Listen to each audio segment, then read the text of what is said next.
નમસ્કાર મિત્રો, સ્વાગત છે તમારું આપણી આ યુટ્યુબ ચેનલમાં જેનું નામ છે ગુજરાતી જીકેની જમાવટ.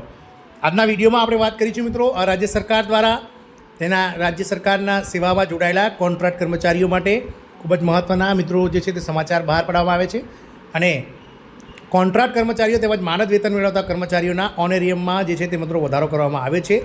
અને ₹5,000થી લઈને 10,000 સુધીનો મિત્રો જે છે તે પગાર વધારો આ કોન્ટ્રાક્ટ કર્મચારીઓના અને માનદ વેતન મેળવતા કર્મચારીઓના પગારમાં કરવામાં આવે છે. તો જાણીએ મિત્રો ભારત સરકારના કઈ રાજ્ય સરકાર દ્વારા આ મહત્ત્વનો નિર્ણય લાખો કોન્ટ્રાક્ટ કર્મચારી અને માનદ વેતન ધરાવતા કર્મચારીઓ માટે કરવામાં આવે છે.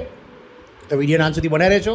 અને જો ચેનલમાં તમે નવા હોય તો અમારી ચેનલને સબસ્ક્રાઇબ કરી બાજુમાં રહેલું બેલ આઇકોન દબાવી ઓન નોટિફિકેશન ઓન કરી લેજો, જેથી કરીને ચેનલ પર મૂકવામાં આવતા વિવિધ ભરતીના નોટિફિકેશન, વિવિધ ભરતીના પરિણામ, જીકેને લગતા વિડીયો અને સરકારી કર્મચારી પેન્શન યોજનાને લગતા પરિપત્રો તમને સરળતાથી ઉપલબ્ધ થઈ જાય.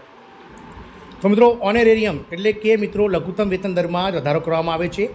અને હવેથી જે લઘુત્તમ વેતન દર અને કોન્ટ્રાક્ટ કર્મીઓને ચૂકવવામાં આવતું જે માનદ વેતન છે તેમાં બમણો વધારો થશે. ₹5,000થી લઈને 10,000 સુધીનો વધારો મળવામાં આવશે. આ કામદારોને મળશે લાભ. ચૂંટણી વચ્ચે મોટી જાહેરાત થઈ છે મિત્રો. લોકસભાની ચૂંટણી વચ્ચે મિત્રો ભારત દેશના રાજ્ય સરકાર દ્વારા દેશના લાખો કોન્ટ્રાક્ટ કર્મચારી અને માનદ વેતન મેળવતા સ્વયંભૂ કર્મચારીઓ માટે આ મહત્ત્વનો ચુકાદો બહાર પાડવામાં આવે છે મિત્રો. કર્મચારીઓનું માનદ વેતન જે છે તે વધી અને મિત્રો 5,000થી લઈને 10,000 કરવામાં આવશે મિત્રો. કર્મચારીઓ માટે મોટા સમાચાર છે. તેમના પગાર અને માનદ વેતનમાં વધારો કરવામાં આવશે. ટીડીપી પ્રમુખ અને પૂર્વ મુખ્યમંત્રી દ્વારા આ જાહેરાત કરવામાં આવી છે. આ સાથે વર્તમાન ₹5,000નું માનદ વેતન વધારીને ₹10,000 કરવામાં આવશે.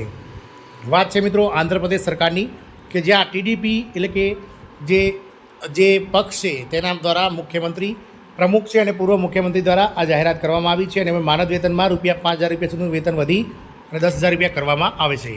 હકીકતમાં ઉગાડીમાં ગામ અને વોર્ડ સ્વયંસેવકોને આશ્ચર્યચકિત કરતી વખતે પૂર્વ મુખ્યમંત્રી અને ટીડીપી પ્રમુખ ચંદ્રબાબુ નાયડુએ એક મોટી જાહેરાત કરી હતી. તેમણે કહ્યું હતું કે જો ટીડીપી સત્તામાં આવશે તો આવા સ્વયંસેવકોનું માનદ વેતન વર્તમાન ₹5,000 છે તેને વધારીને ₹10,000 કરવામાં આવશે. સ્વયંસેવક પ્રણાલી પર પક્ષના વલણની સ્પષ્ટતા કરવા ચંદ્રબાબુ નાયડુએ જણાવ્યું હતું કે ટીડીપીએ ક્યારેય સ્વયંસેવકોનો વિરોધ કર્યો નથી, જેઓ ખરેખર લોકોની સેવા કરે છે. સરકારી નોકરીઓમાં પણ પ્રાથમિકતા આપવામાં આવે છે. આટલું જ નહીં, ટીડીપી પ્રમુખે આગામી ચૂંટણીઓને ધ્યાનમાં રાખીને મોટી જાહેરાત કરતાં કહ્યું હતું કે આવા સ્વયંસેવકોને ઘરેથી કામ કરવાની તક આપવામાં આવશે. આ સાથે તેમને સરકારી નોકરીમાં પણ પ્રાથમિકતા આપવામાં આવશે. પૂર્વ મુખ્યમંત્રી દ્વારા આ જાહેરાત પણ કરવામાં આવી હતી. મંગળવારના રોજ ચંદ્રબાબુ નાયડુએ મંગલાગીરીમાં પાર્ટીના કેન્દ્રીય કાર્યાલયનો આયોજિત ઉગાડીમાં ભાગ લીધો હતો. આ દરમિયાન વિધાનસભા ચૂંટણીમાં 128થી વધુ બેઠકો જીતીને સરકાર બનાવવાની આગાહી પણ કરવામાં આવી હતી. તેલુગુના નવા વર્ષની શુભેચ્છા પાઠવતા ચંદ્રબાબુ નાયડુએ ઈચ્છા વ્યક્ત કરી હતી કે નવું વર્ષ ફરીથી રાજ્યમાં વિકાસ લાવે અને લોકોના જીવનમાં સુધારો લાવે.